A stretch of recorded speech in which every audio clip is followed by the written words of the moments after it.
কোনো যুবক যদি বলে যে আমি টাইম পাস করছি, অনেকে দেখবেন আমাদের মধ্যে আছে, আমরা এই কথা বলে থাকি, বারবার বলি যে এই তো কিছু কাজ নেই, একটু টাইম পাস করছি, বন্ধু বান্ধবদের সাথে গল্প করে একটু টাইম অতিবাহিত করছি, একটু টাইম পাস করছি, মোবাইলে গেম খেলে টাইম পাস করছি।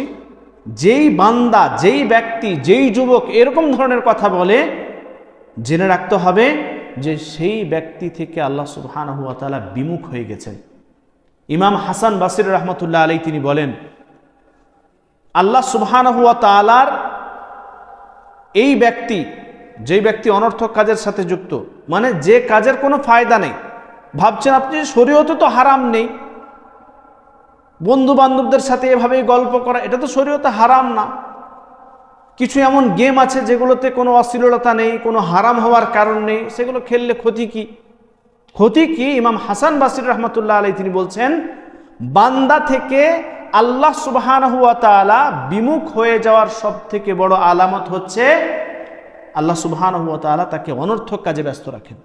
আপনার 24 ঘন্টার সময়টা যদি অনর্থক কাজে ব্যয় হচ্ছে, ভালো কাজে ব্যয় যদি না হয়, এমন কাজে ব্যয় করছেন যে কাজের কোনো ফায়দা নেই, না দুনিয়াবী ফায়দা আছে আর না আখিরাতের কোনো ফায়দা আছে, এরকম কাজের সাথে আপনি যুক্ত হয়ে যদি আপনার সময়কে অতিবাহিত করছেন, তাহলে আল্লাহ সুবহানাহু ওয়া তাআলা আপনার থেকে মুখ ফিরিয়ে নিয়েছেন। আব্দুল্লাহ ইবনে আব্বাস রাদিয়াল্লাহু তাআলা আনহু তিনি বলেন, কাল কঠিন কিয়ামতের দিনে প্রত্যেক ব্যক্তি, প্রত্যেকটি মানুষ নিজের ওপর অভিযোগ করবে, আফসোস করবে। যারা ভালো ব্যক্তি তারাও আফসোস করবে যে আমরা দুনিয়াতে সময় পেয়েছিলাম, তাও আমরা বেশি বেশি করে নেক ইবাদত, নেক আমল কেন করিনি?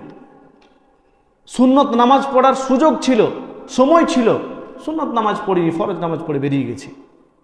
নফল সিয়াম রাখার, নফল রোজা রাখার সুযোগ ছিল, রাখেনি।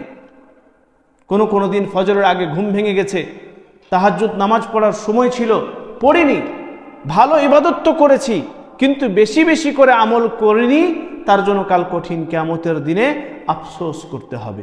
তার জন্য সময় থাকতে আমাদের সকলকেই সব সময় ভালো ইবাদত করার চেষ্টা করতে হবে, নেক ইবাদত করার চেষ্টা করতে হবে, নেক আমল করার চেষ্টা করতে হবে। এভাবেই যখন আপনি কাজে যাচ্ছেন, যেই কাজের সাথে আপনি যুক্ত, সেই কাজে থাকাকালীন আপনি তাসবিহ করতে পারবেন, আল্লাহ তাআলার জিকির করতে পারবেন। যেভাবেই হোক সব সময় আমরা চেষ্টা করব ভালো কাজের সাথে যুক্ত হওয়ার, নিজের সময়কে ভালোভাবে অতিবাহিত করার, অনর্থক কাজের সাথে একদম যুক্ত হব না। যতদূর সম্ভব চেষ্টা করব এমন কোনো কাজ করার যেটা দুনিয়াতেও কোনো ফায়দা হোক বা আখিরাতের ফায়দা অবশ্য। অনর্থক কাজের সাথে যুক্ত হবে না, কারণ মুমিন বান্দার একটি বৈশিষ্ট্য হচ্ছে যে সে লাগব, অনর্থক যে কাজের কোনো ফায়দা নেই সে কাজ থেকে সে দূরে থাকবে। ইনশাআল্লাহ আমরা সকলেই চেষ্টা করব যাতে করে কাল কঠিন কিয়ামতের দিনে একটু আফসোসটা কম হয়। আর যারা খারাপ আমল নিয়ে কাল কঠিন কিয়ামতের দিনে উঠবে, তারা তো আফসোস করবে, তারা তো বেশি আফসোস করবে। তারা আফসোস করবে যে দুনিয়াতে সময় ছিল, মৃত্যুর আগে বুঝতে পেরেছিলাম যে এটা গুনাহের কাজ, এটা খারাপ কাজ, এই গুনাহটা আমার থেকে হয়ে গেছে, তা সত্ত্বেও আমরা আল্লাহ তাআলার দিকে ফিরে আসিনি, তা সত্ত্বেও আমরা তওবা করিনি, তওবা করার সুযোগ ছিল, তওবা করিনি। আজকে আমরা 24 ঘন্টার সময় অতিবাহিত করছি, সেই সময়ের ভিতরে কখন কোন ধরনের গুনাহ আমাদের হয়ে গেল আমরা প্রায় বুঝতে পারি অনেক সময়। সেই গুনাহের জন্য আল্লাহ রাসূল সাল্লাল্লাহু আলাইহি ওয়াসাল্লাম কি বলেছেন? কুল্লু বানি আদম খাত্তা, প্রত্যেকটি আদম সন্তান তারা গুনাহ করবে, ভুল করবে, কিন্তু ওয়া খায়রুল খাত্তাইনা তাওয়াবুন, তাদের মধ্যে সবথেকে উত্তম ব্যক্তি হচ্ছে ওই ব্যক্তি যে ভুল করার পরে সঙ্গে সঙ্গে তওবা করে, সঙ্গে সঙ্গে ফিরে আসে।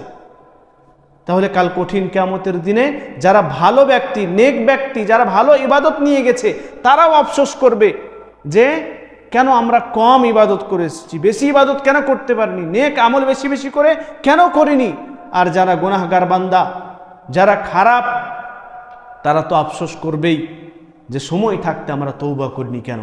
তাই ইনশাআল্লাহ আমরা এখন প্রায় সময়ে জিকির করার চেষ্টা করব এবং তওবাও করার চেষ্টা করব, ইস্তেগফার করব, আল্লাহ তাআলার দিকে ফিরে আসব। মাঝে মাঝে তওবা, খাসভাবে তওবা করব। জানছি যে কাবিরা গুনাহ হয়নি, তাও আমরা মাঝে মাঝে তওবা করব।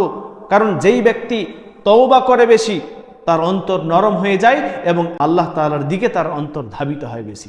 তাই ইনশাআল্লাহ আমরা চেষ্টা করব যাতে করে আমাদের সকল ইবাদত আল্লাহ তাআলার কাছে কবুল হোক এবং সব সময় ভালোভাবে ভালো কাজের সাথে যুক্ত হয়ে থাকতে পারি। আল্লাহ তাআলা আমাদের সকলকেই তৌফিক দান করুন, আমিন।